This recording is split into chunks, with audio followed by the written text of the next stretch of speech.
प्रतिष्ठिता मनो मे वाचि प्रतिष्ठितम् आविराविर्महेधि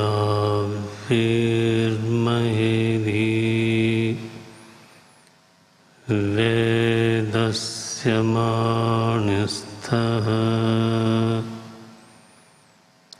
श्रुतं मे मा प्रहासी अनेनाधीतेन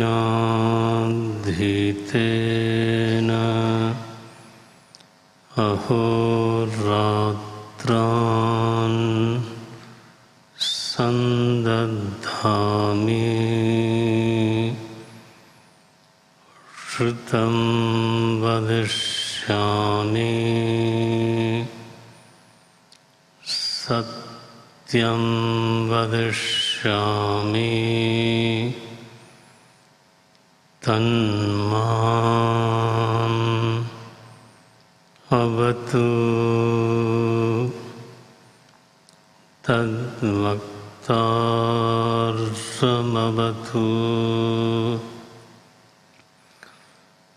अवतु माम् अवतु वक्तारम्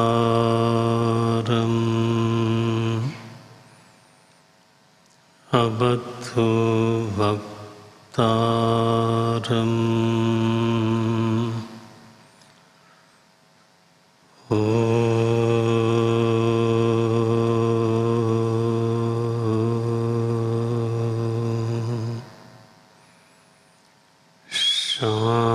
शांति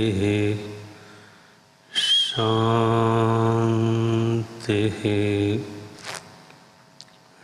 शांति।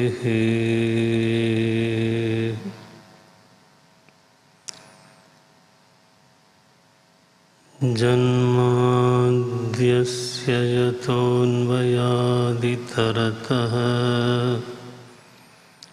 चार्थेष्वभिज्ञस्वराट् तेने ब्रह्महृदायादिकवये मुह्यन्ति यत्सूरयः तेजो वारिमृदां यथा विनिमयः यत्र त्रिसर्गो मृषा धाम्ना स्वेन सदा निरस्तकुहकम्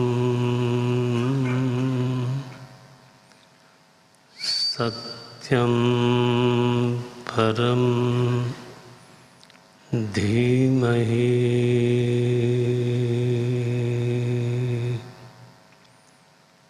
सत्यं परं धीमहि।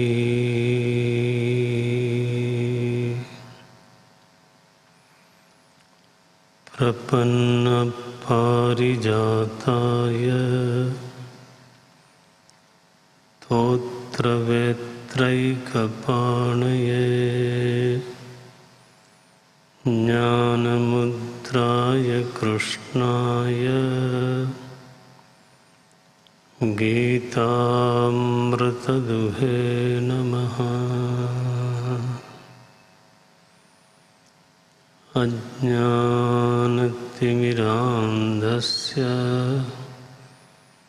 ज्ञानाञ्जनशलाकया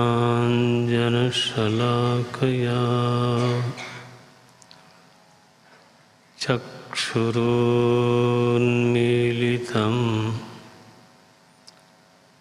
येन तस्मै श्री गुरवे नमः।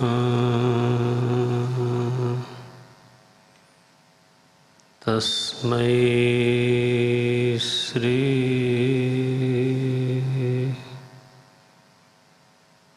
गुरवे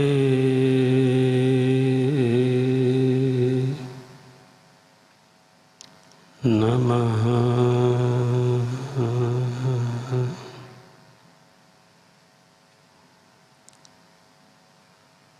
ओम नमः शिवाय।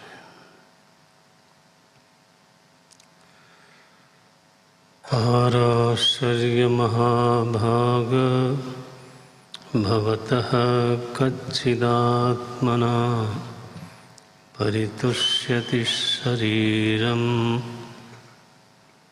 परितुष्यति शारीर आत्मा मानस एव वा।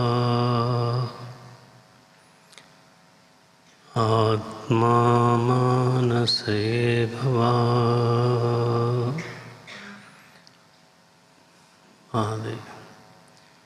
पंचम स्कंद की पंचम अध्याय की कथा का आरंभ होता है। पंचम अध्याय के पहले यहाँ हम लोग देखते हैं कि चौथे अध्याय में देवर्षि नारद भगवान वेदव्यास के सन्निकट पहुँचते हैं। कथा की संगति ऐसे ही है। तो पृष्ठभूमि ऐसे ही दिखाई दी कि वेदव्यास जी महाराज थोड़ा सा अपने आप में असंतुष्ट से लगते हैं। स्वयं को लेकर के उनके जीवन में कोई असंतोष नहीं है। ये बात हम लोगों को ध्यान में रखनी है, क्योंकि कई बार ऐसा प्रतीत होता है कि इतना वेद का संपादन करने के बाद भी इस तरह की शंका मन में आती है, हमारे नहीं लोगों के कि वेद का, चारों वेदों का संपादन किया और फिर पूरे हिंदुस्तान में चारों वेदों की नाना प्रकार की शाखाओं का, सहस्रशः शाखाओं का विभाजन किया, वितरण किया। इसलिए तो सभी को तो मैं नहीं कह सकता, लेकिन सबकी कोई न कोई शाखा होती है। अब उसको हम जाने या न जाने, है ना। शाखा, सूत्र, गोत्र और प्रवर, ये चार चीज़ें हमारा हिंदुस्तान में मुख्य रूप से परिचय हुआ करता है। अब ऐसा समय आ गया है जिसमें यह परिचय प्रायः बहुत लोगों को भूल गया। पता नहीं तुम्हें याद है कि नहीं। नहीं तो वहाँ तो ऐसे ही बोलते हैं। याद तो होना चाहिए, पूछना।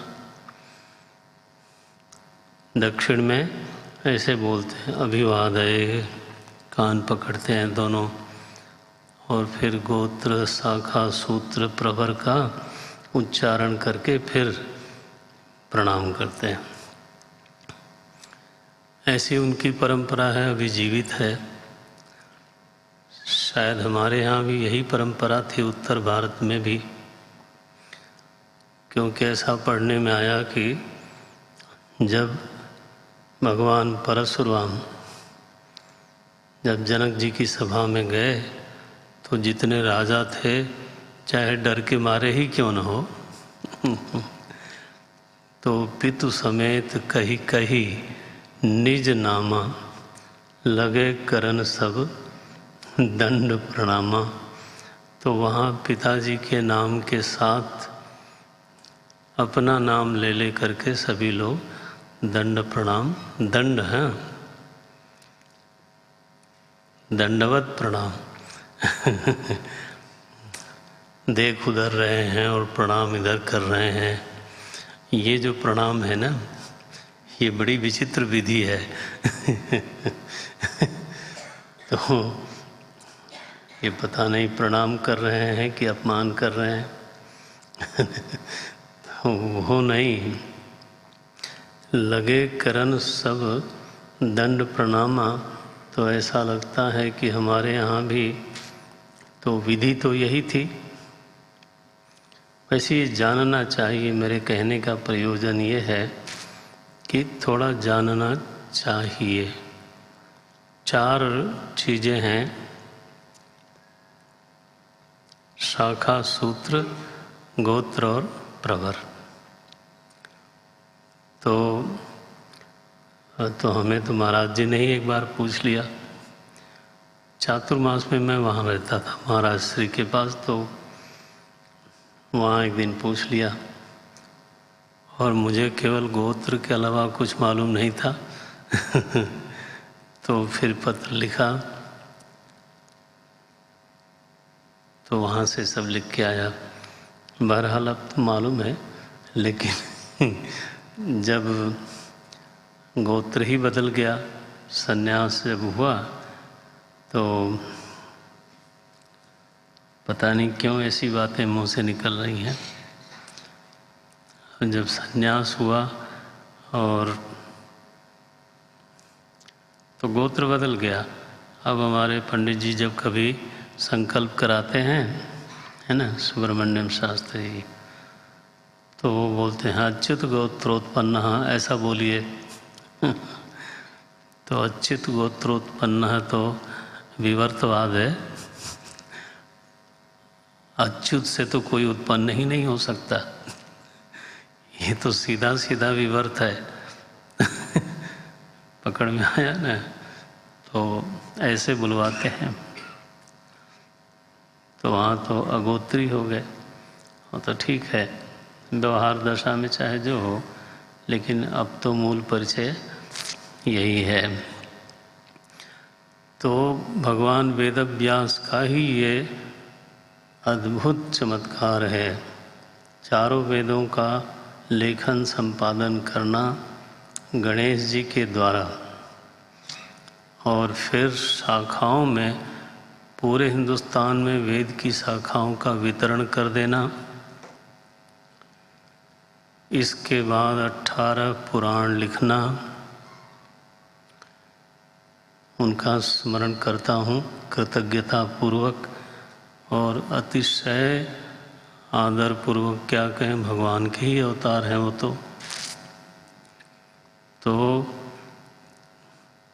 शाखाओं में जब बांटा उन्होंने, तो सबकी अपनी अपनी शाखा है, और ऐसा कर्तव्य बताया जाता है कि कम से कम अपनी शाखा का अध्ययन सभी को करना चाहिए,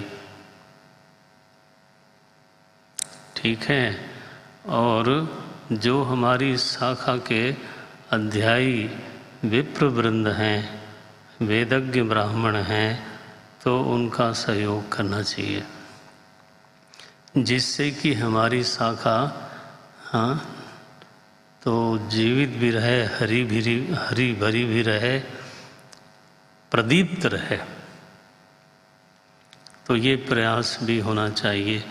अब अगर हम नहीं जानेंगे कि हमारी शाखा क्या है, तो फिर फिर आगे की कार्रवाई कैसे होगी? तो वेद, फिर शाखाएं, और फिर पुराण, और पुराणों में श्रीमद् भागवत, महापुराण और महाभारत जैसा ग्रंथ। महाभारत के बिल्कुल हृदय स्थान पर भीष्म पर्व के 25वें अध्याय से श्रीमद् भगवत गीता जी आरंभ होती हैं। थोड़ा इसको जानना ही सही, जानना तो चाहिए। भीष्म पर्वणि, तो 25वें अध्याय से भगवत गीता आरंभ होती हैं। गीता जी के हृदय स्थल में, महाभारत के हृदय स्थल में गीता जी विराजमान है। तो इतना लेखन करने के बाद ऐसा कोई अवतारी पुरुष और फिर वो असंतुष्ट हुए तो न संगच्छते, ऐसी संगति तो नहीं लगती है। अपने लिए तो वो बिल्कुल परितृप्त हैं, उनको अपने को लेकर कोई असंतोष नहीं है। असंतोष इस बात का है कि उनको नहीं लगता है कि जो मैं समाज के लिए करना चाहता था वो काम हो गया, ऐसा उनको नहीं लगता था। तो अपने आप को ऐसा अनुभव करना, खिलात्मा, जैसे मैं अभी पूरी तरह से कृतकार्य नहीं हुआ, कृतकृत्य नहीं हुआ।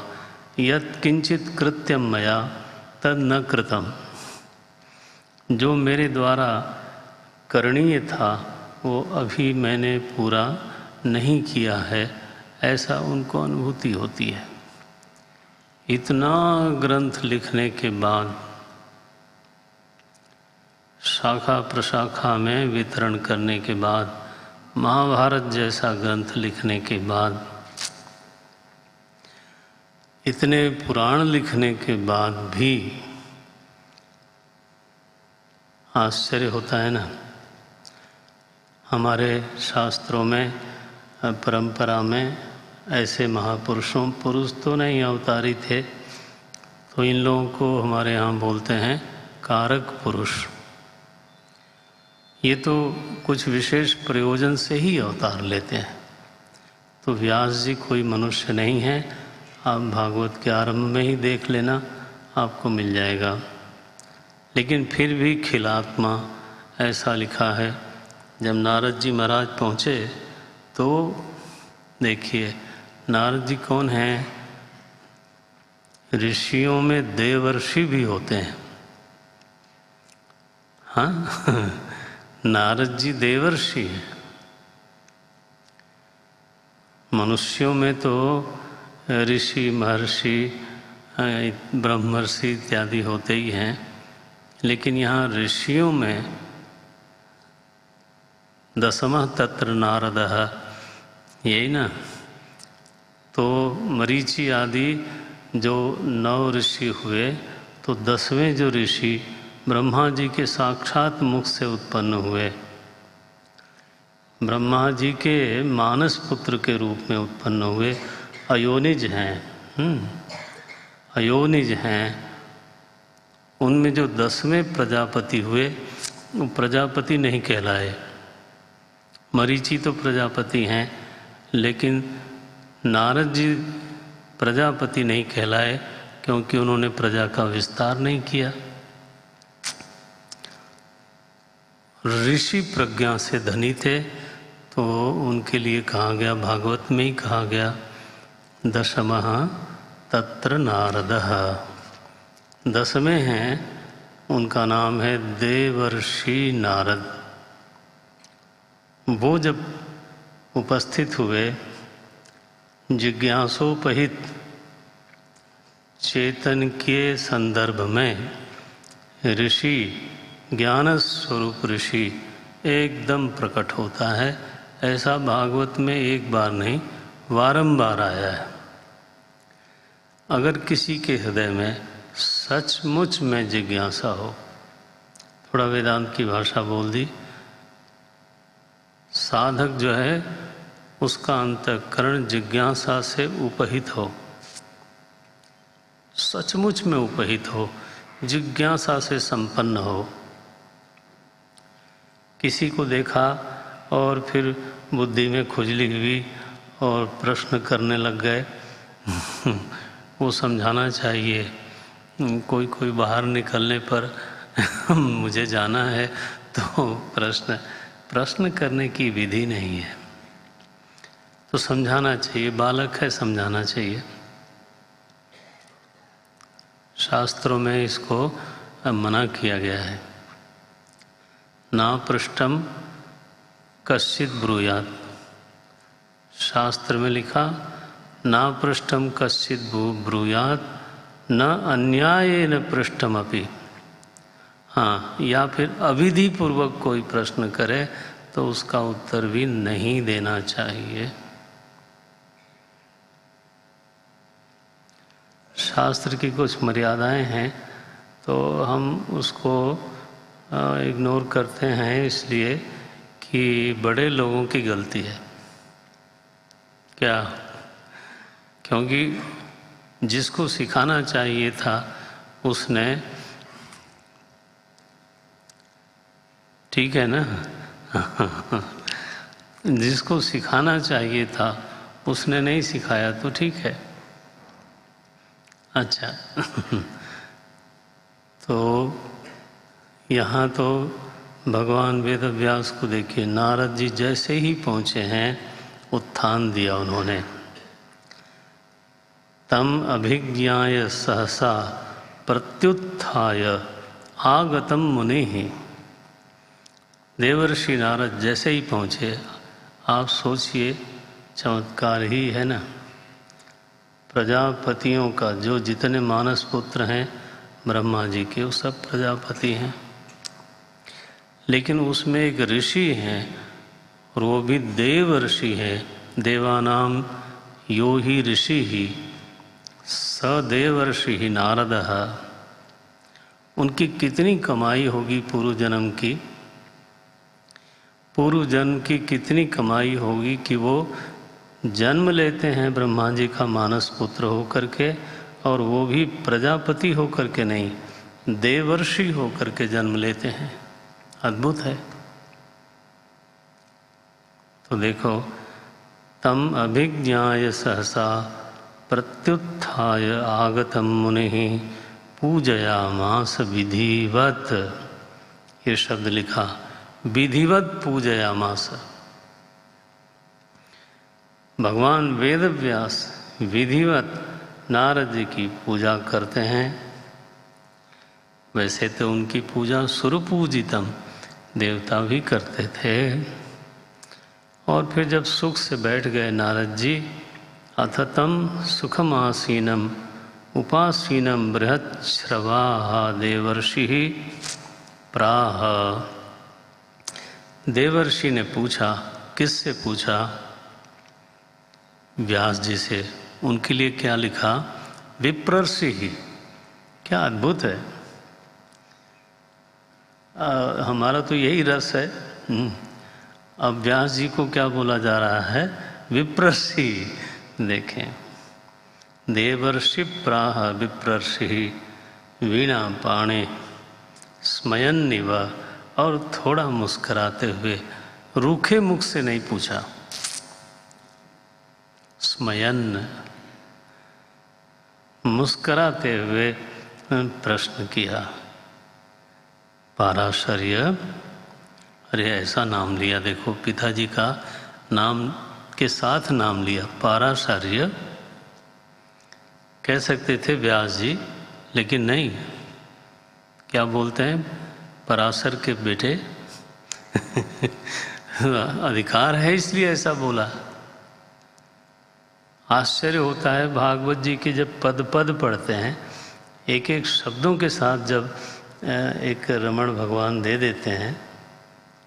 भगवान देते हैं, अपने बस का है नहीं। बोलते हैं, पाराशर्य महाभाग भवतः कच्चिदात्मना परितुष्यति। क्या आप अपने आप से संतुष्ट हैं?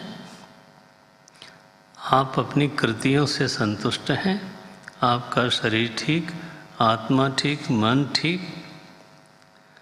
आपने इतना बड़ा ग्रंथ महाभारत लिख दिया। कृतवान भारतम यह त्वाम, आपने महाभारत की रचना कर डाली। महाभारत की महिमा आप जानते हैं, पर पता नहीं, ये कहना पड़ेगा, पता नहीं, जानते ही होंगे, ये कहना ज़्यादा सुरक्षित है। महाभारत की क्या महिमा? बोले व्यासोच्छिष्टम जगत सर्वम।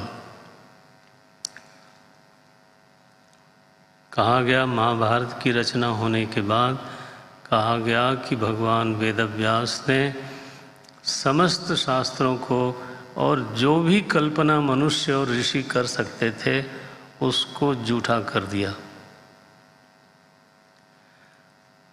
यद भारते तदस्ति, यद भारते नास्ति तन्नास्ति। जो महाभारत में नहीं है वो नहीं है, जगत में भी नहीं है। जिस ग्रंथ की इतनी बड़ी महिमा है, देखिए भला, उसका उल्लेख करते हैं नारद जी, बोलते हैं कृतवान भारतम यस्त्वम सर्वार्थ परिबृंहतिम। देख लीजिए, सर्वार्थ माने न कोपि अर्थ अवशिष्ट है, सर्वार्थ लिखा। कृतवान भारतम यस्त्वम सर्वार्थ परिबृंहितम, ऐसा कोई भी अर्थ नहीं है जो महाभारत में छूट गया हो और आजकल के कवियों के लिए छोड़ दिया गया हो। आजकल के कवि जय सीताराम, कभी कभी तो लगता है कपि बोला जाए, थोड़ा विनोद कर लिया, किसी को अटपटा न लगे। लेकिन हम सुनते हैं तो ऐसे लगता है, क्यों नहीं लगता है? लगता तो है। तो ऐसे नहीं, व्यासोच्छिष्टम, भगवान वेद व्यास ने जगत के समस्त अर्थों को छू दिया है, तो अब जो कुछ है वो उनका झूठा किया हुआ हाँ वही है। तो नारद जी कहते हैं ऐसा तो है। व्यास जी ने मान लिया कि है तो सही, अस्ति एव में, जो आपने कहा वो सब है मेरे पास, वो ठीक है, लेकिन फिर भी तो कुछ अतृप्ति मालूम पड़ती है, खिलात्मान ऐसा मुझे लगता है। तो क्या कहाँ कारण रह गया? नारद जी कहते हैं आपने धर्म की जितनी विशद व्याख्या करी, अर्थ और काम की जितनी विशद व्याख्या की, वैसी भगवान की रसमयी लीलाओं का गायन नहीं किया। मैं समझता हूँ ये अपूर्णता इसी वजह से है। आपको उनका गायन करना चाहिए। आप तो जानते हैं व्यास जी, जो धर्म अर्थ काम तक ही सीमित वर्णन है, निरूपण है, तो उसमें जो रसिक लोग हैं, सच में परमहंस सदृश लोग हैं, वो ऐसे सरोवरों के निकट नहीं जाते। लिखा है तद वायसम, ये जो तीर्थ है ना, ये कौओं का तीर्थ है। बड़ा कठोर बोल गए। ये जो तीर्थ है तद वायसम, 10वां श्लोक है, बीच में आता है, तद्वायसम तीर्थमुशन्ति मानसा न यत्र हंसाः। ऐसे तीर्थ में हंस और परमहंस स्नान नहीं करते हैं। जहाँ भगवान की रसमयी लीलाओं का वर्णन चिंतन न हुआ हो तो वहाँ तो नहाने वाले लोग काफ़ी कठोर है ना। बोले वहाँ तो कौवे लोग नहाते हैं, हंस और परमहंस लोगों के लिए वो स्नान की जगह नहीं है। मैं तो व्यास जी यहाँ तक कहने को राजी हूँ कि अगर कदाचित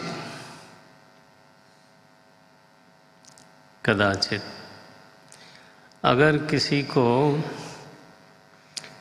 मान लो भजन में थोड़ा रस बढ़ जाए भगवान की कृपा से, और उसका अब ये ज़रा सावधानी से सुनने लायक बात है, तो स्वधर्म का त्याग भी हो जाए, मैं फिर से बोल रहा हूँ, सावधानी से ग्रहण करने वाली बात है। 17वां श्लोक था ये, त्यक्त्वा स्वधर्मं चरणाम्बुजं हरेः।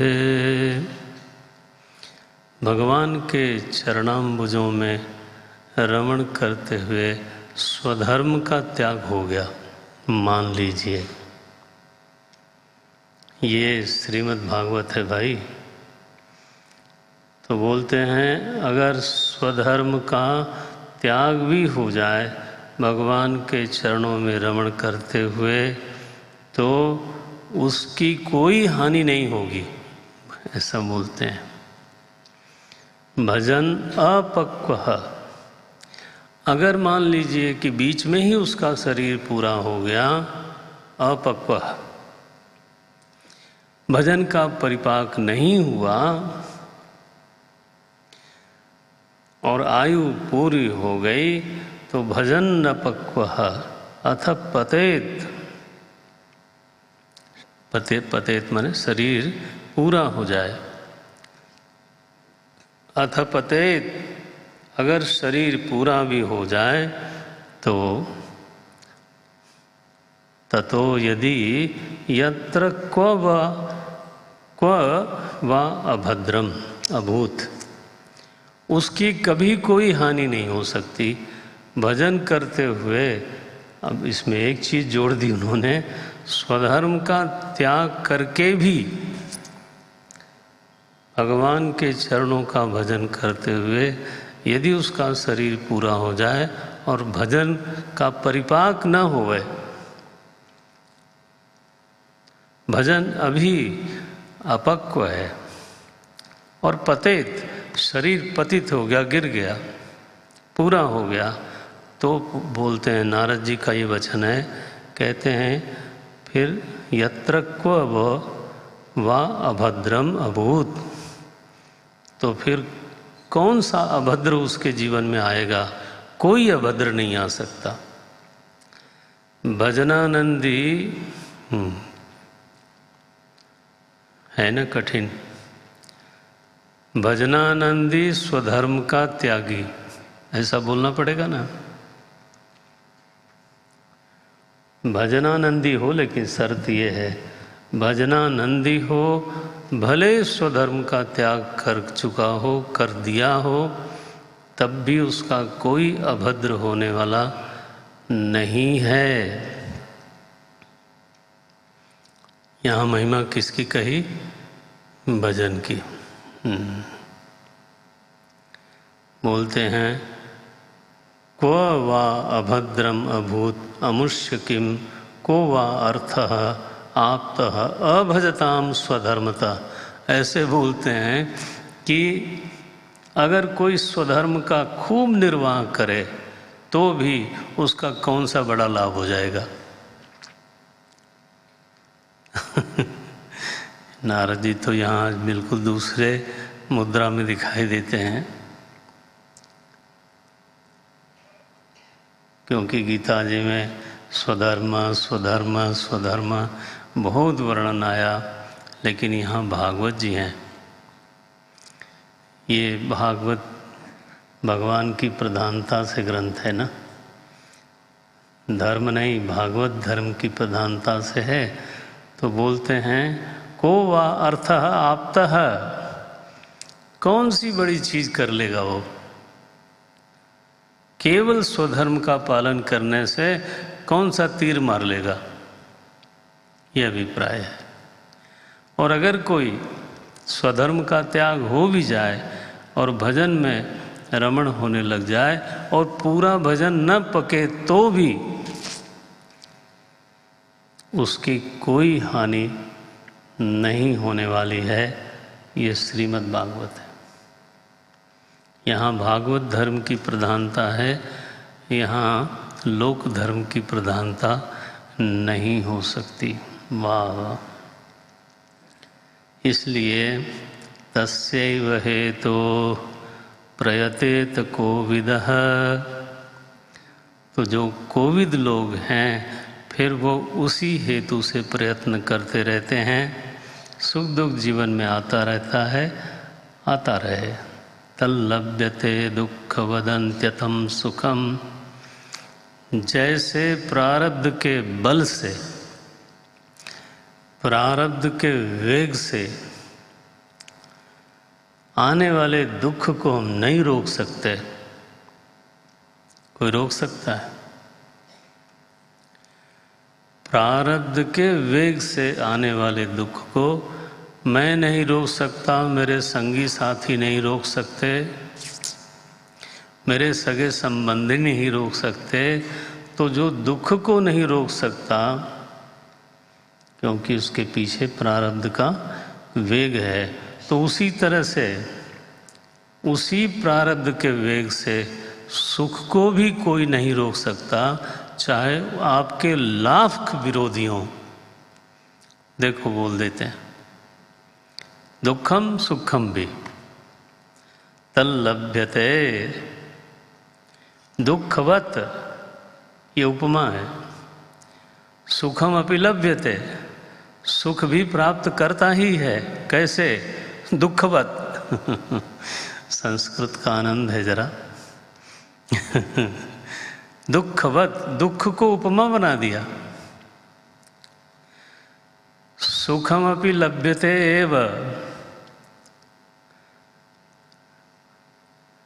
न कश्चित समर्थः अवरोधितुम, कोई उसको रोकने में समर्थ नहीं हो सकता। अगर आपके प्रारब्ध में है तो वो सुख भी आपको मिलेगा ही मिलेगा। कैसे? बोले जैसे दुख मिलता है। अब देखो बोला उपमा क्या दी? जैसे दुख मिलता है आप भी रोकना चाहते हो, आपके संगी साथी भी रोकना चाहते हैं, नहीं रुकता। वैसे भी सुख नहीं रुकेगा। अगर आपके प्रारब्ध में है तो आएगा ही आएगा, कोई उसको रोक नहीं सकता।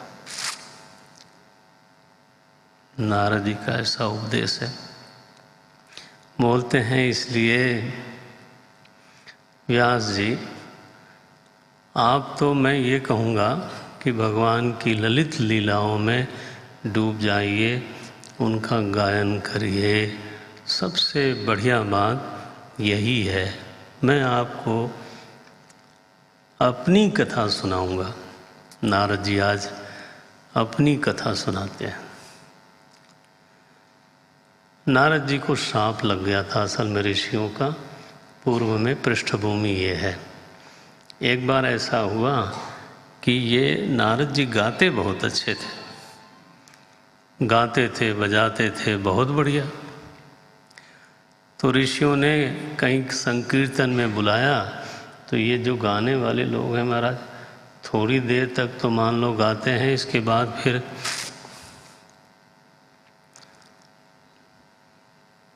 उनका मन नहीं मानता ना, तो फिर वो दूसरी चीज़ भी गाने लगते हैं, जो कि ऋषियों के सामने नहीं गाना चाहिए।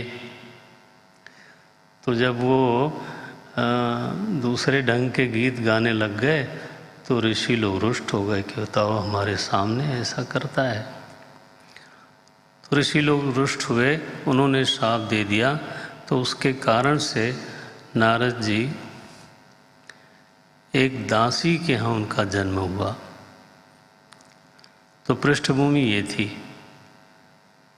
भाई कोई दासी पुत्र होवे, उसको जो आरंभ मिले, अगर वो हीन कोटि का आरंभ होवे तो वो उसके पुण्य का फल तो नहीं हो सकता। निश्चय ही उसके पृष्ठभूमि में कोई दोष होगा, तभी तो दासी के पुत्र हुए, नहीं तो क्यों होते। हाँ, सनातन धर्म में तो माने अगर ऐसा जन्म हुआ है, हमारा हो या किसी और का हो, तो वो कहीं न कहीं हमारे पुराने कर्मों की कहानी तो बता रहा है। अगर सही सही हमारे कर्म होते, हमारी कमाई अच्छी होती, तो जहाँ से हम शुरू करते वो प्लेटफॉर्म भी कुछ होता।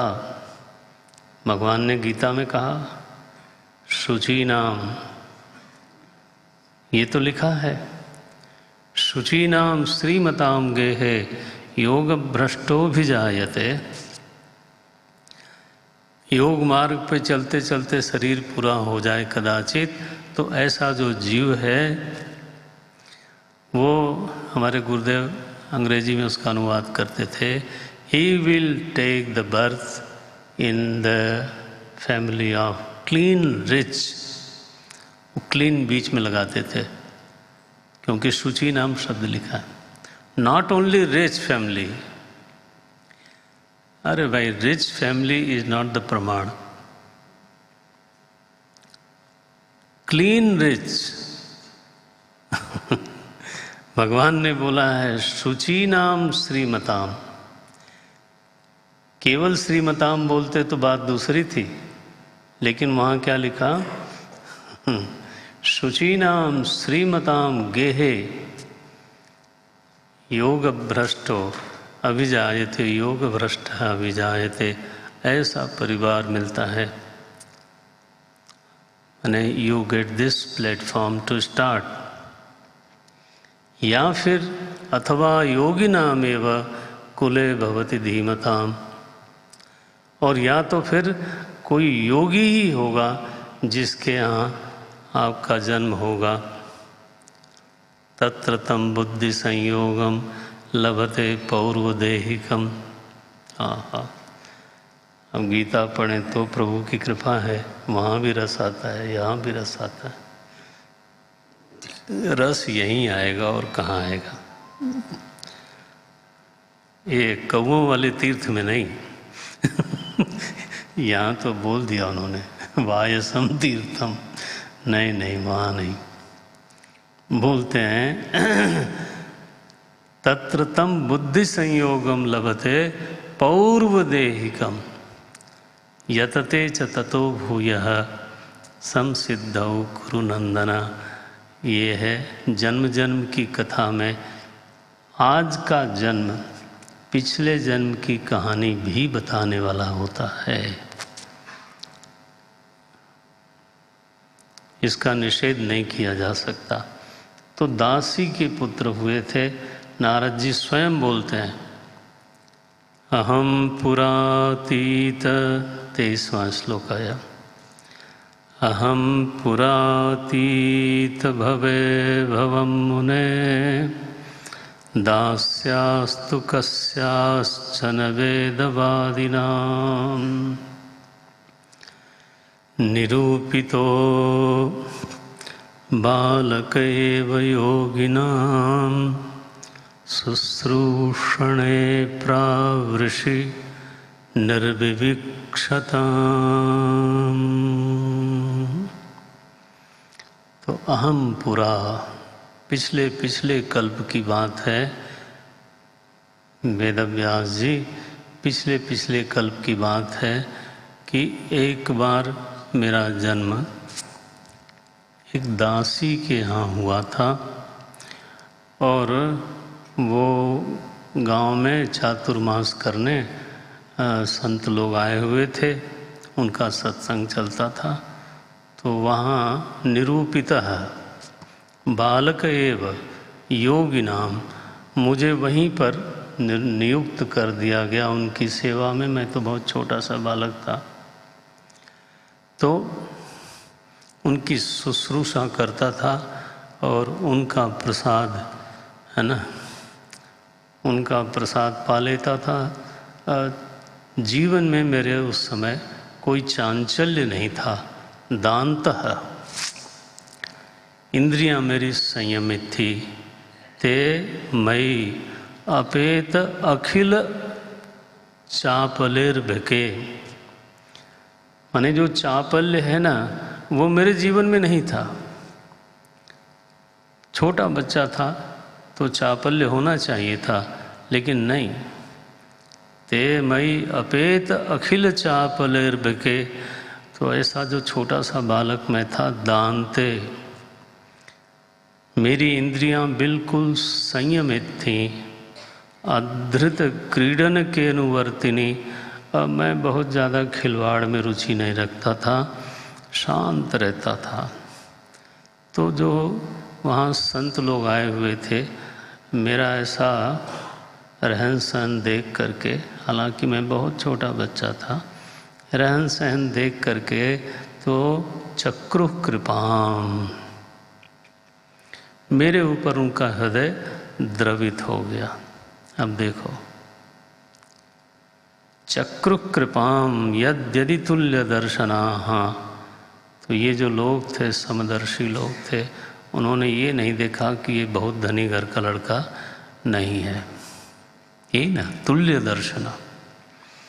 समदर्शी लोग थे, उन्होंने देखा गुण अच्छा है इसमें, ये दांत है, ये शांत है, ये बहुत चंचल नहीं है, ये बहुत अधीर नहीं है। तो चक्रु कृपा, मैं उनकी सेवा करता रहता था। ऐसा करते करते चातुर्मास का समय बीत गया और वो लोग जाने लगे, तो मेरे ऊपर कृपा करके तस्यैवं मेनुरक्तस्य, मुझे बहुत आनंद आता था उनकी कथा सुनते हुए, उनके सत्संग को सुनने से। तो देखा कि इसकी श्रद्धा तो बहुत बढ़ गई। श्रद्धानस्य 29वां श्लोक है। श्रद्धानस्य बालस्य, था तो मैं बिल्कुल बच्चा, लेकिन मेरे हृदय में उनके लिए श्रद्धा। श्रद्धानस्य बालस्य, और कैसा था, दांत था, मेरी इंद्रियां संयमित रहती थीं। दांतस्य अनुचरस्य च, और मैं उनके पीछे पीछे, हाँ, उनकी छड़ी लेके चलना, उनका कमंडलू लेके चलना, ऐसा अनुचर की तरह रहता था। तो उनके हृदय में इतना वात्सल्य आ गया। देखो भाई, संत लोगों की कृपा हो गई। कैसे हुई? हेतु यहाँ पे क्या है? क्योंकि उनका अपना जीवन में जो शांति दांति है वो तो थी, लेकिन सत्संग मिला उनको, और उस सत्संग में उनको रुचि हुई। तो सत्संग के प्रभाव से रुचि हुई, और उसी सत्संग के प्रभाव से वात्सल्य प्राप्त हो गया उनको, संतों का वात्सल्य प्राप्त हो गया। और केवल वात्सल्य प्राप्त नहीं हुआ, फिर ज्ञान प्राप्त हो गया। ज्ञानम गुह्यतमम यत्तत्, अब देख लीजिए, साक्षात् भगवदोदितम अनुभवोचन गमिष्यन्तः। जब वो लोग चातुर्मास बिता के जा रहे थे, तब उन्होंने तो जाते जाते मुझे भगवान का दिया हुआ ज्ञान सुना दिया। कृपया, मेरी कोई योग्यता नहीं थी, कृपया, ये संतों की करुणा थी। मेरा उसमें योगदान क्या रहा होगा? केवल ये था कि मैं दांत था, बहुत चंचल नहीं था, अनुचर की तरह रहता था,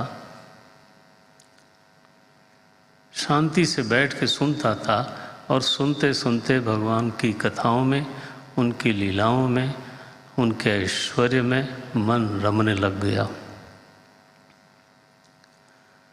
रमने लग गया तो अंत में जाते जाते कृपया दीन वत्सलाः। आहा, तो दीन वत्सल लोग थे। ये बड़ा भारी शब्द है, दीन वत्सलाः। माने तो कोई संत ही होंगे जो दीनों पर वात्सल्य भाव रखें। वात्सल्य भाव दीन पर आवे, दीन पर दया आवे, ये तो हम सोच सकते हैं, ठीक है ना। दीन पर दया आवे ऐसा तो हम सोच सकते हैं, लेकिन दीन पर वात्सल्य आवे, ये तो कोई खास तरह के संत हैं जो दीनों में वात्सल्य रखते हैं। ये हमारे शिव जी का चरित्र है। जाहि दीन पर नेह, वहाँ पे वो ये नहीं बोलते हैं कि दीनों पर दया करते हैं, वहाँ लिखा जाहि दीन पर नेह, करहु कृपा। वाह वाह, कम से कम इस बहाने स्मरण तो हो जाए। जाहि दीन पर नेह, करहु कृपा मर्दन मयन।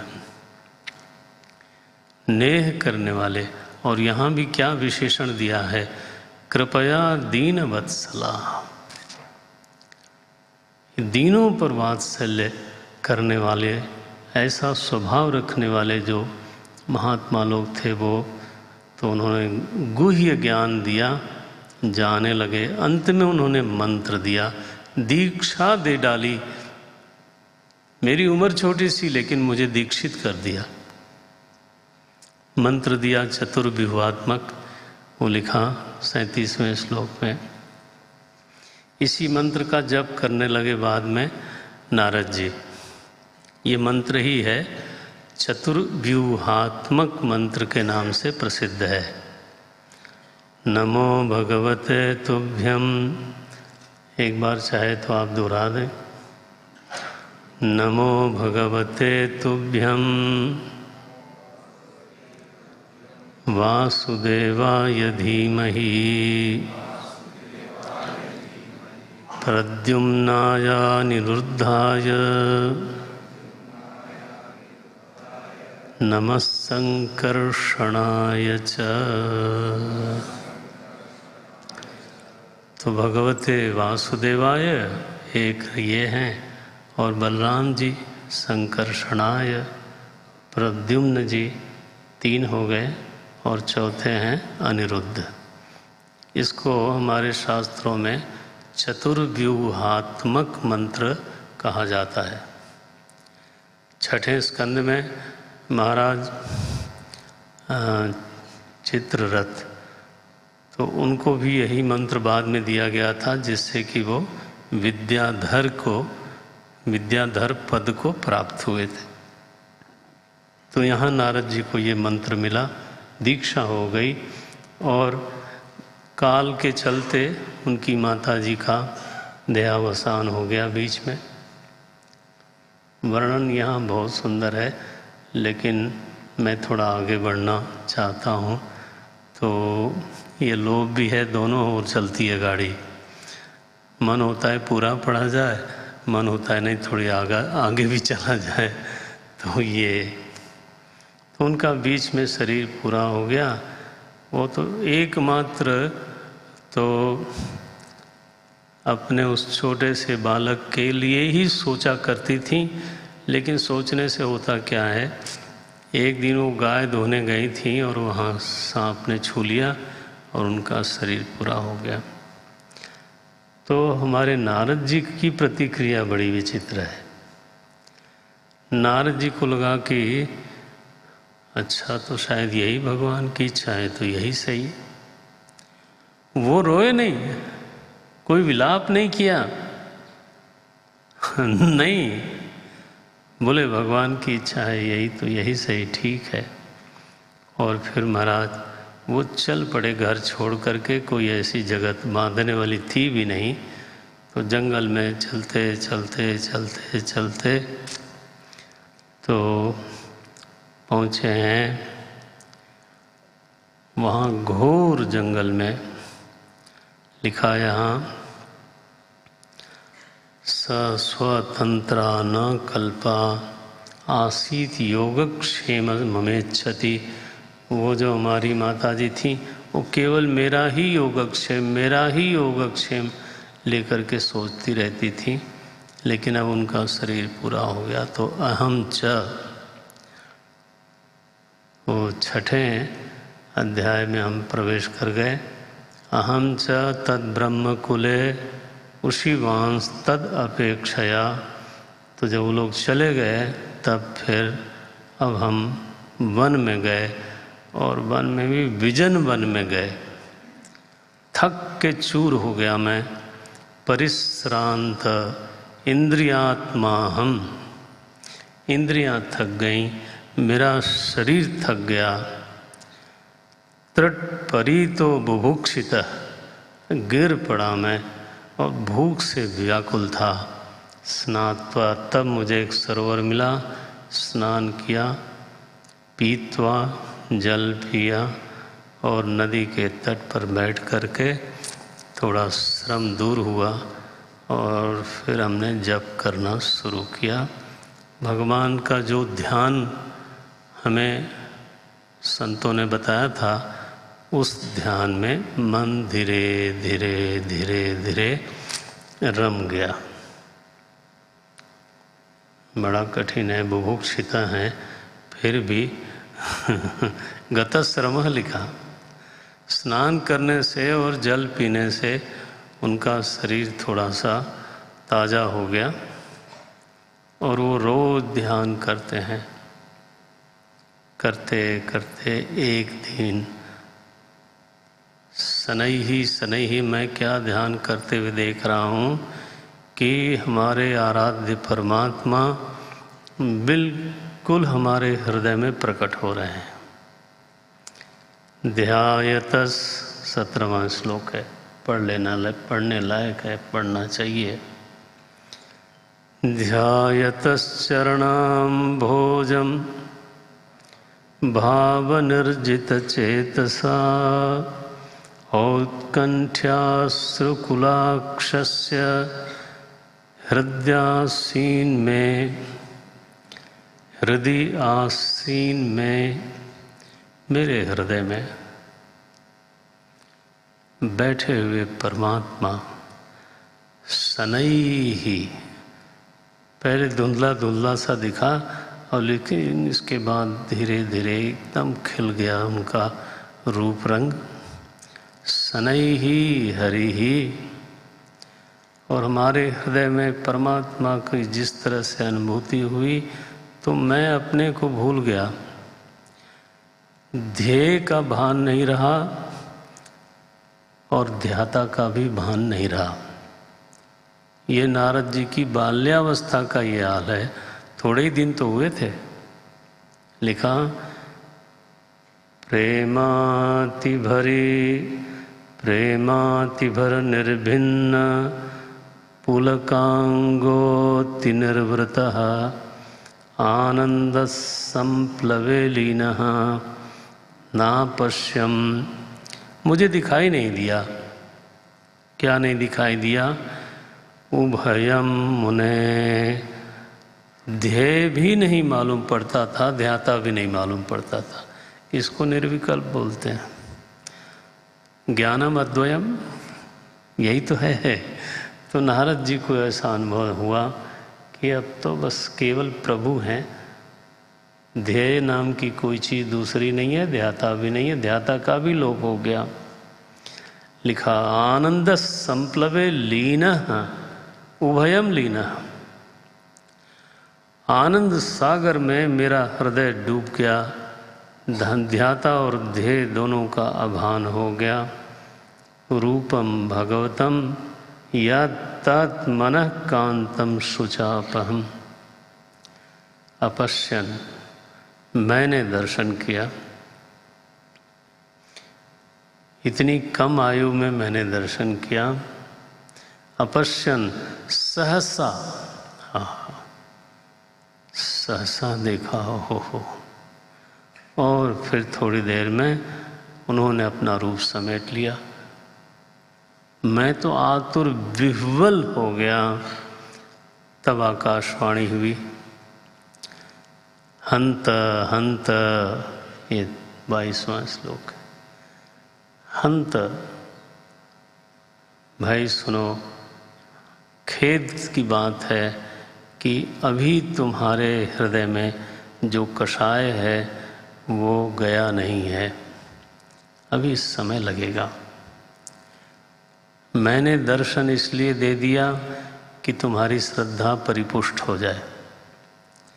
देखें, दर्शन एक तरह का भगवान का आशीर्वाद है। वो इसलिए कि मैं जिस रास्ते पे चल रहा हूँ वो सही है, ये श्रद्धा बढ़ जाती है। योग दर्शन में कहा कि सिद्धियों के प्रति कई बार लोगों में तिरस्कार भावना होती है, लेकिन नहीं होनी चाहिए। क्यों नहीं होनी चाहिए? बोले उससे अपनी साधना में श्रद्धा बढ़ जाती है। ये तो बात सही है।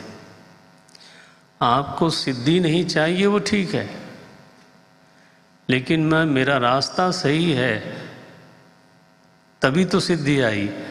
तो यह जो श्रद्धा है वो बढ़ जाती है।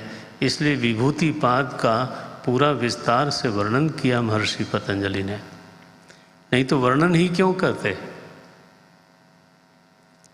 तो यहाँ देखते हैं, बोले सुनो भाई नारद, नारद तो नाम नहीं था उस समय।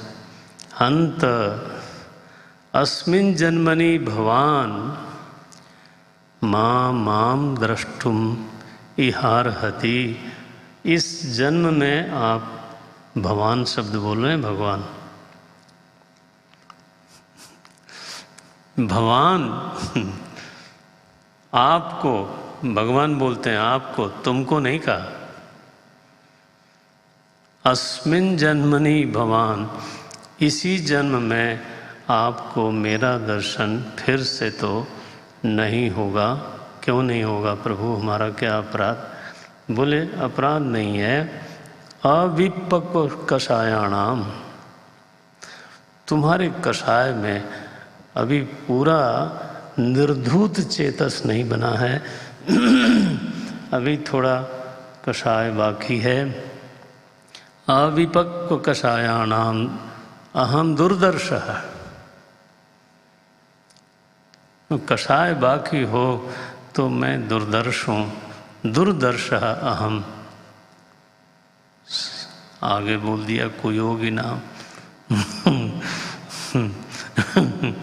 भाई अभी उतना नहीं पके हो, इसलिए तो बात नहीं बनेगी। तो आपने अभी कैसे दर्शन दिया? बोले सकृत यद दर्शितम रूपम एतत् कामाय ते नघ, अब अनघ बोल दिया। पहले कुयोगी नाम बोला था, अब बोल देते हैं हे अनघ, हे निष्पाप। देखो दोनों बात खुद ही कहते हैं, उनकी मौज है, वो चाहे जो कहें। भगवान में विधि निषेध लगाने वाला कौन है? आपकी हमारी क्या हिम्मत है कि कहें कि ये सही बोला, ये गलत बोला। भगवान की मौज है। हे अनघा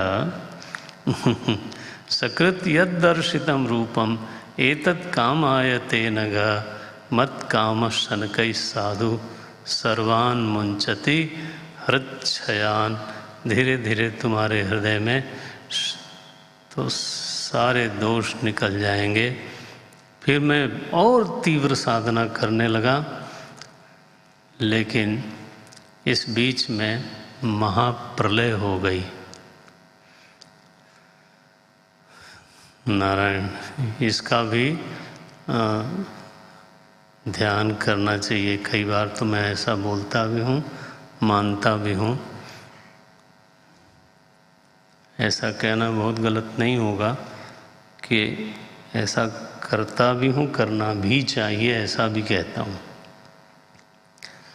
प्रलय का ध्यान करने से सृष्टि का ज्ञान होने में आसानी होती है। माने एक बार क्या, जब बार बार व्यक्ति इस बात का भाव कम से कम बनावे कि मानो कि पंच महाभूत पिघल गए, दिक् काल मन और जीवात्मा लीन हो गए। जीव ब्रह्मा जी में जाके सो गया, आकाश भी नहीं रहा, और ब्रह्मा जी परमात्मा में जाके सो गए। कभी ऐसा आपके मन में आता हो पता नहीं। महाप्रलय का एक बार अच्छी तरह से ध्यान करें, लाभ बहुत होता है, आध्यात्मिक लाभ बहुत होता है। और महाप्रलय का दीर्घ काल तक उसका समय है, और इसके बाद फिर सृष्टि वहीं से प्रकट होती है। कौन है वो? सोपाधिक चेतन, मायोपहित चेतन। यहाँ पे लिखा स ईक्षान चक्रे, वेद में ऐसा आया स ईक्षान चक्रे, अथवा आया सो कामयत। मैं कहूँगा हमारे श्रोता सुधी हैं, ये तो कहना पड़ेगा। स ईक्षान चक्रे वेद का वाक्य है। हाँ, स ईक्षान चक्रे सो कामयत तदैक्षत, ये वेद के मंत्र हैं। सर्ग काल में जब फिर से सृष्टि का उद्भव होने को हुआ तो भगवान ने ईक्षण किया, संकल्प किया, कहीं लिखा कामना की। वो कामना दिखाने के लिए नहीं कहा है, ये ईक्षण दिखाने के लिए नहीं कहा है। ये जानना चाहिए कि ईक्षण चेतन ही कर सकता है, जड़ नहीं कर सकता। ब्रह्मसूत्र का 5वां सूत्र यही है, ईक्षतेर ना शब्द। तो वो बोलते हैं कि जड़ में जो क्रिया का उपचार किया जाता है, बोला जाता है, जैसे बोलते हैं ना, अब ये दीवार गिरना ही चाहती है, तो क्या सच में चाहती है? ये तो केवल कहने की बात है। ये दीवार गिरना चाहती है, ये छड़ी बरसना ही चाहती है। ये जानबूझ के बोला मैंने, क्योंकि यहाँ कुछ लोग हैं जिन पर बरस भी सकती है, क्या पता है। तो ये छड़ी बरसना ही चाहती है, तो छड़ी में कोई इच्छा थोड़ो है वहाँ पर। ये दीवार गिरना चाहती है, ये गंगा जी की जो धारा बह रही है तो उसमें अब ये मिट्टी गिरना ही चाहती है।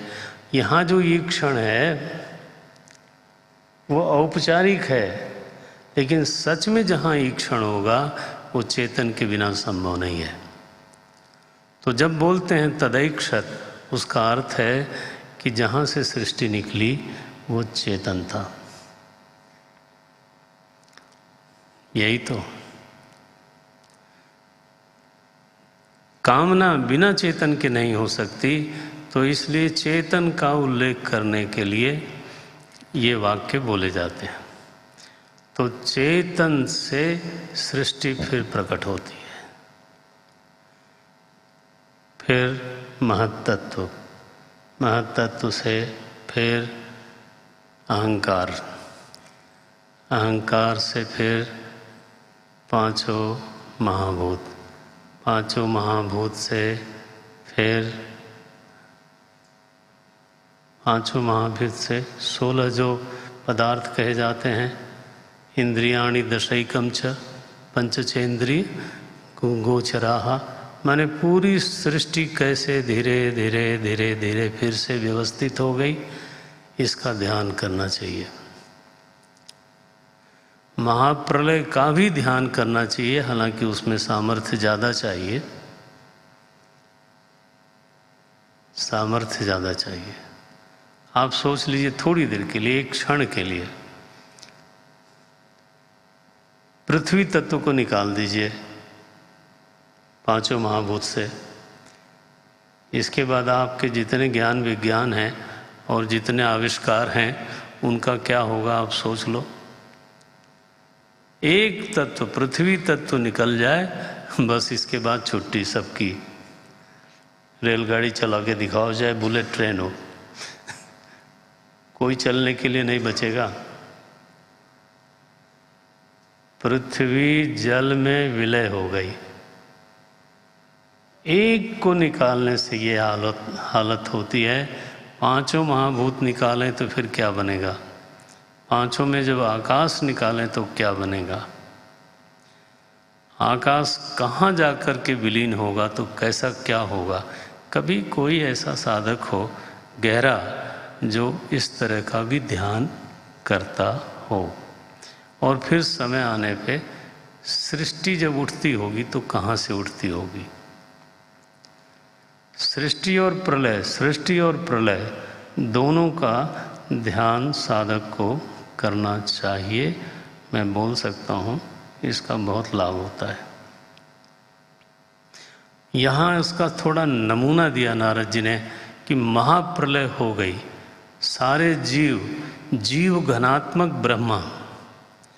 ब्रह्मा जी का वेदांतों में एक नाम है जीव घनात्मक। सारे जीव उन्हीं में घनीभूत होकर के रहते हैं, और वो स्वयं कहाँ चले गए? चैतन्य परमात्मा में।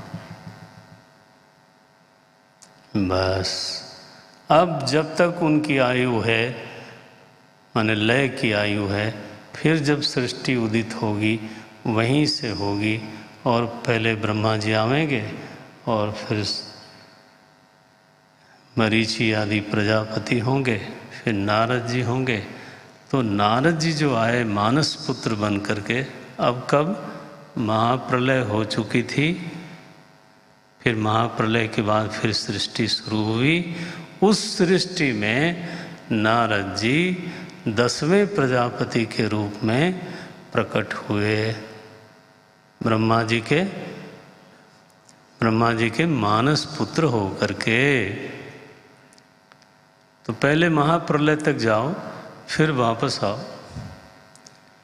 तो अब देवर्षि नारद जो दासी पुत्र थे पहले, और उनकी कमाई बिल्कुल नहीं के बराबर थी, उन्होंने इतनी साधना कर ली एक जीवन में। चमत्कार तो ये है, एक जीवन में इतनी साधना बन गई। कहाँ से बन गई? बनी कहाँ से? संतों के सत्संग से। वो जो चातुर्मास में संत लोगों की उन्होंने सेवा करी ना, तो बन गई। मंत्र भी मिल गया, और फिर उन्होंने अभिध्यान किया, और थोड़ी देर के लिए दर्शन भी हुआ। लेकिन अब जब देवर्षि नारद का प्राकट्य हुआ, वो अद्भुत है। अब वो बोलते हैं स्वयं। अब तो ऐसी दशा है, देवदत्तामिमां वीणाम, हा 33वां श्लोक है।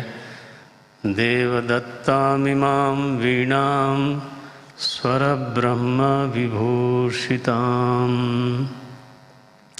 स्वर ब्रह्म से आभूषित देवदत्त नाम की वीणा प्रभु ने अपने हाथ से मुझको दी, मूर्छयित्वा। और फिर इसके बाद अब मैं इसी पर टेर लगाता रहता हूँ। मूर्छयित्वा हरिकथाम गायमानः। इसी गाने ने कभी मेरा पतन कराया था, कभी पूर्व के पूर्व में। और आज चूँकि भगवान की लीलाओं का गान करता हूँ तो बात ही बदल गई। मुझे कभी श्रीनाथ जी गया था, तो वहाँ पे हमारे मुखिया जी हमारे साथ उस समय तुम लोगों में नहीं था कोई, अहमदाबाद से गया था, तो उन्होंने आतिथ्य किया, दोपहर का अपने हाथ से भोजन कराया। तो वो कथा सुना रहे थे कि एक बार सूरदास जी को तो श्रृंगार पहले ही दिख जाता था, तो तो एक बार बिना श्रृंगार के भगवान को खड़ा किया गया परीक्षा लेने के लिए कि सूरदास जी आज भगवान किस श्रृंगार में हैं, जरा देख के बताओ। तो सूरदास जी बहुत जोर से हंसे, उनकी हंसी न रुके। बोले भाई बताओ तो सही। बोले अब क्या बताऊं, आज देखे हूं मैं हरि नंगम नंगा आज तो कोई श्रृंगार नहीं है। तो ऐसा पद सुनाया मुझे कि ऐसा भी एक बार हुआ। तो ये जो हमारे ऋषि लोग हैं, देखो भला गायन, अब सूरदास जी भी गाते ही थे, यहाँ नारद जी भी बोलते हैं गायन रममाणा, मैं गायन करते हुए तो गायन चरामी, विचरामी, चरामी शब्द का अर्थ है विचरामी, विचरण करता रहता हूँ और गायन करता रहता हूँ, भगवान की लीलाओं का गायन करता हूँ। तो गायन तो आप करते हैं, आपको मिलता क्या है? बोले हमको क्या मिलता है बताऊं? प्रगायत स्ववीर्याणि तीर्थपाद प्रियस्रवाः।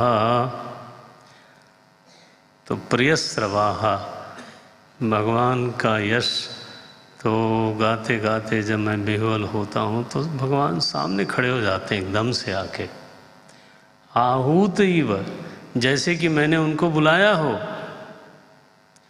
आहूत इव, इसको बोलते हैं सिद्धि ना। आहूत इव में शीघ्रम दर्शनम याति कुत्र चेतसी मेरे चित्त में खड़े हो जाते हैं,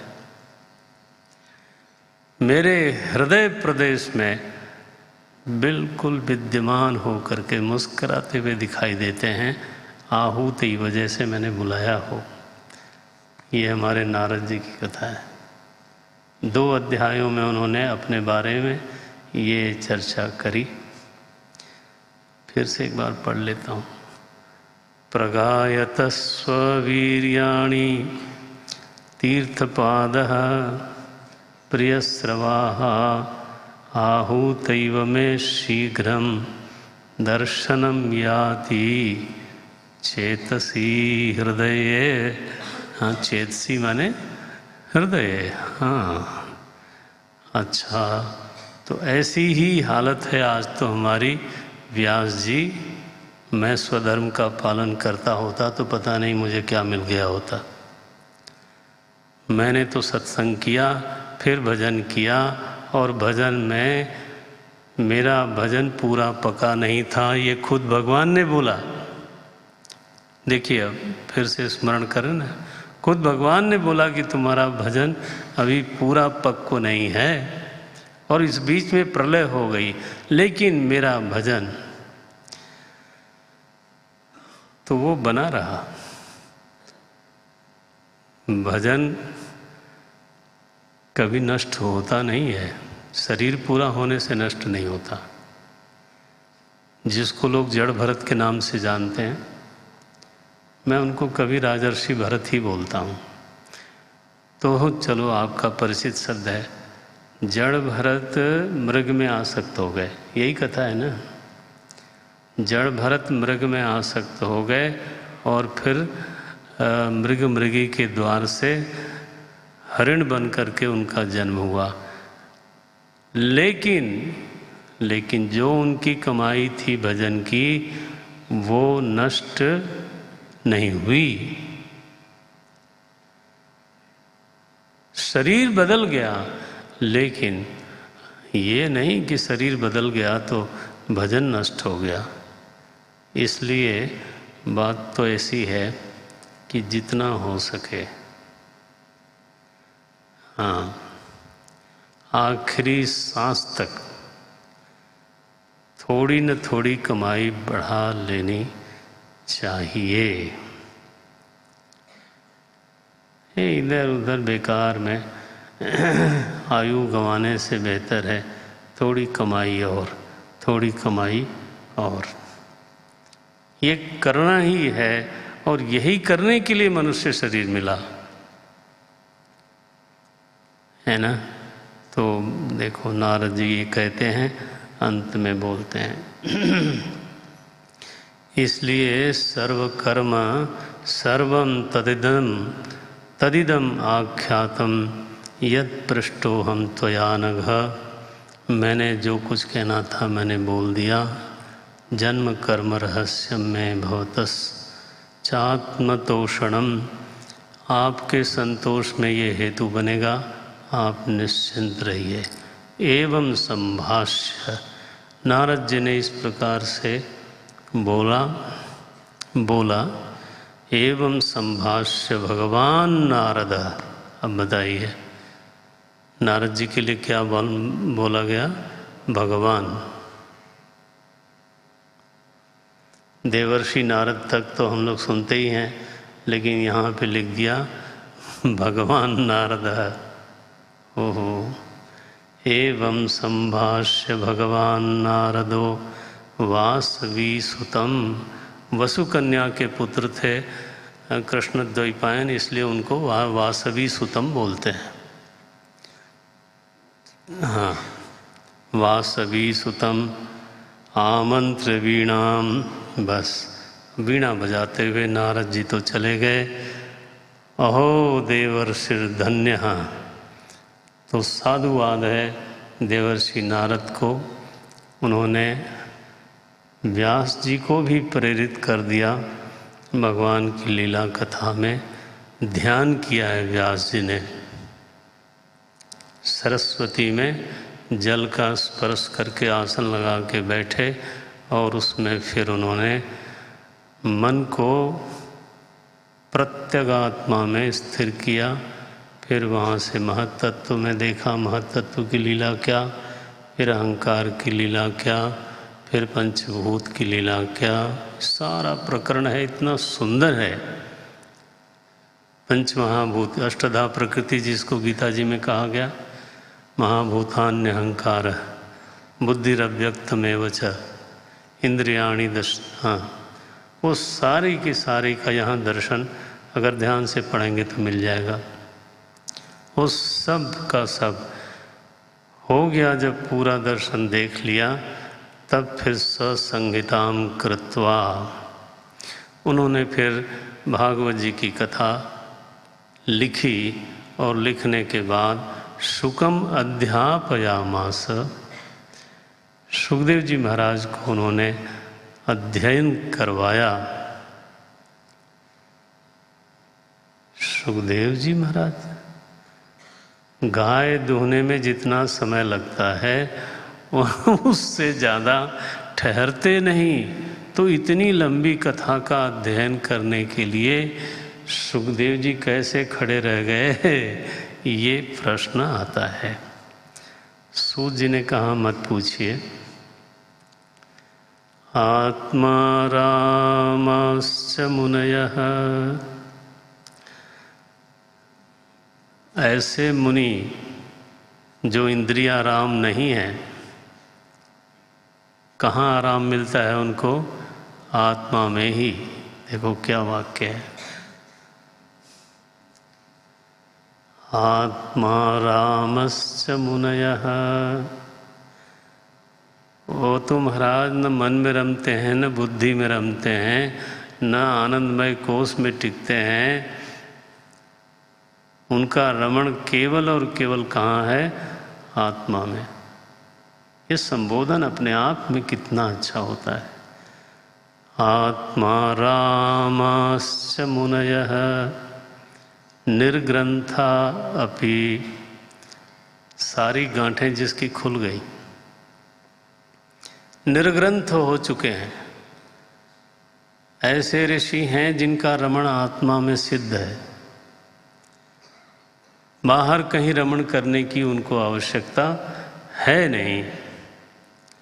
ऐसे मुनि जिनकी सारी ग्रंथियां छिन्न भिन्न हो चुकी हैं, हम लोगों ने कल पढ़ा था, है ना, भेद्यते हृदय ग्रंथि छिद्यन्ते सर्व संशयाः क्षीयन्ते चास्य कर्माणि दृष्टैवात्मनीश्वरे, कल का ये वाक्य था, है ना।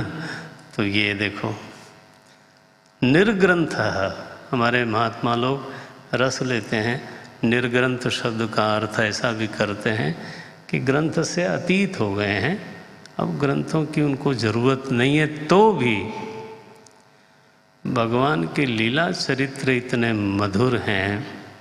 कुर्वन्ति भक्तिम, बोले महाराज अब तो कुछ करने को बचा नहीं, तो बोले कुर्वन्ति भक्तिम अहेतुकीम भक्तिम, नैमित्तिकी भक्ति नहीं करते, निर्नैमित्तिकी भक्ति करते हैं। किसी निमित्त से नहीं, कुछ चाहिए इसलिए नहीं, कहीं असिद्ध हैं इसलिए नहीं,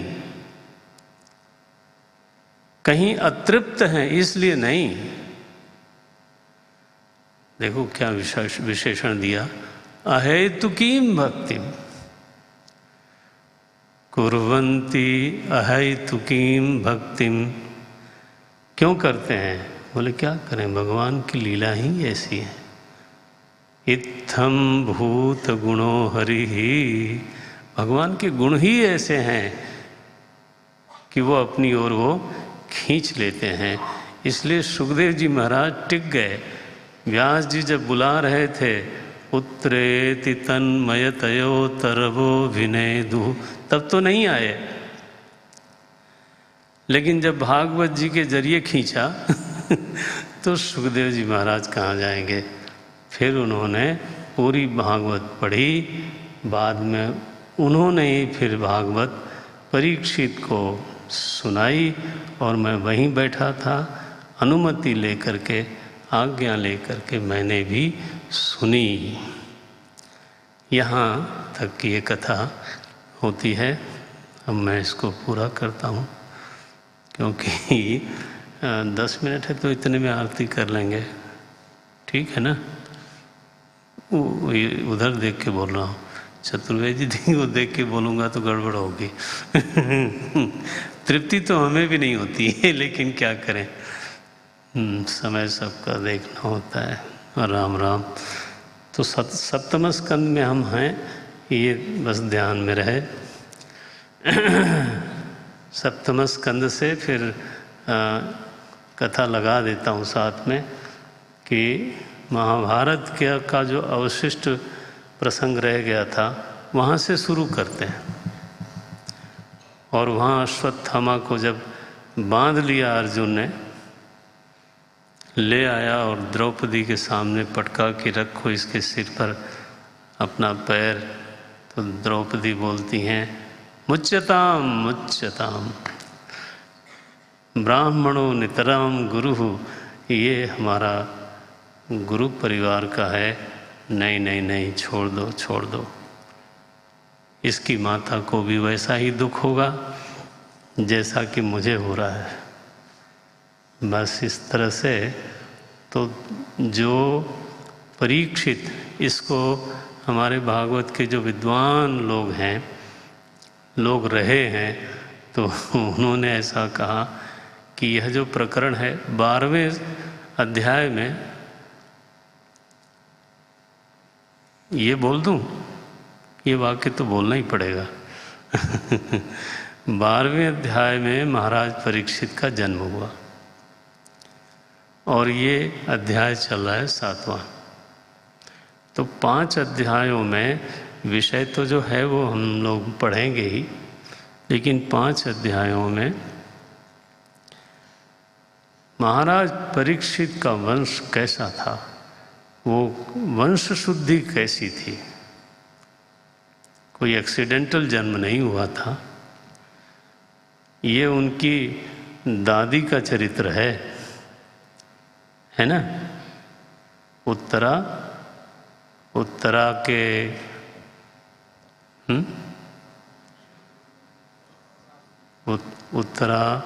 उत्तरा की माता सुभद्रा, यही ना, सुभद्रा और द्रौपदी दोनों एक तरह से बहनें हैं। तो द्रौपदी का इतना चरित्र उज्ज्वल है कि उनके 5 लड़कों को अश्वत्थामा ने रात को मार दिया था, इतना घोर अपराध किया था। इसके बावजूद आज वो बोलती हैं मुच्यताम, मत मारो मत मारो इसको। उनका हृदय द्रवित होता है। तो दादी ऐसी हैं। आप देखेंगे अब जो प्रकरण चलेगा इसमें करीब 12 भागवत हैं, एक और ढंग से गिना जाए तो 13 भागवत माने भगवान के भक्त। तो हम देखो कहाँ तक पहुँचते हैं लेकिन ये प्रकरण है। हाँ, आरती करें। नहीं कहाँ चले गए तो इसलिए कि नहीं तो तुम चले जाओ तो फिर हम क्या हो, कथा का फिर बड़े विस्तार हो जाएगा। जल्दी आओ। ओम नमः शिवाय। तो कोई मदद के लिए भी आ सकता है साथ में।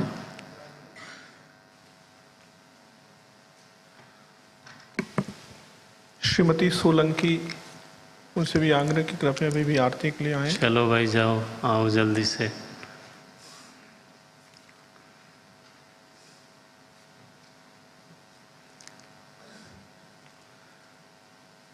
आज जल्दी जल्दी कोई है क्या?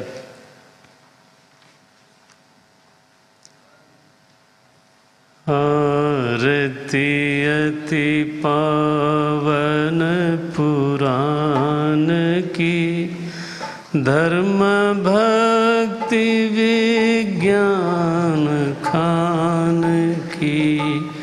आरती अति पावन पुराण की, धर्म भक्ति विज्ञान खान। महापुराण भागवत शुक मुख विगलित, परमानंद सुधार समय कल। लीलारति रस रस निधान। आरती अति पावन पुराण, कलिमल मथनि त्रिताप। जन्म मृत्युमय भव भय, सेवत सतत सकल सुखकारिणी। सुमहौषधि हरि चरित, विषय विलास विमोह विनाशिनी। विमल विराग विवेक विकाशिनी, भगवत तत्व रहस्य प्रकाशिनी। परम ज्योति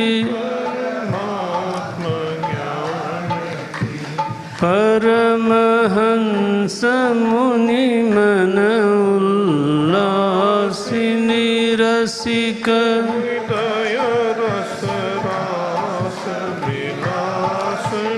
भक्ति मुक्ति रति प्रेम सुदासिनी।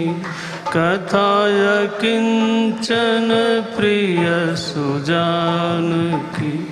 आरती अति पावन पुराण की, धर्म भक्ति विज्ञान खान की।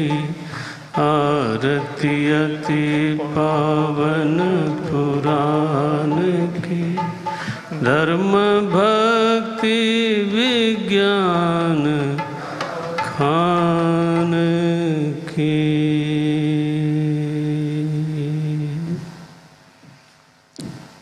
श्री कृष्णचंद्र भगवान की, श्रीमद्भागवत भगवान की, श्री सुखदेव जी महाराज की, सद्गुरुनाथ महाराज की, सब संतन की।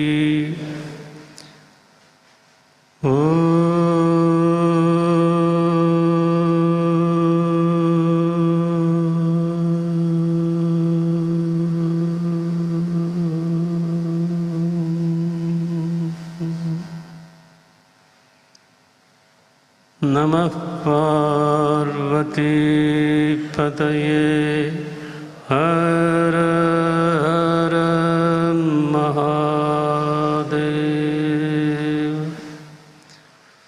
ॐ पूर्णमदः पूर्णमिदं पूर्णात् पूर्णमुदच्यते पूर्णस्य पूर्णमादाय पूर्णमेवावशिष्यते।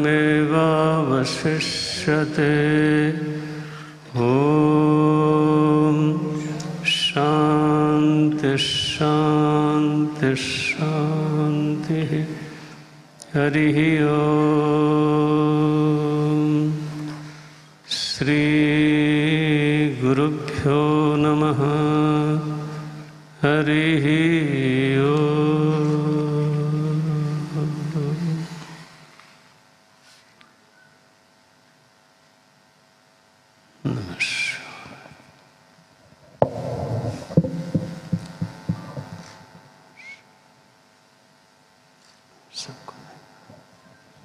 आरती ले लें सभी लोग।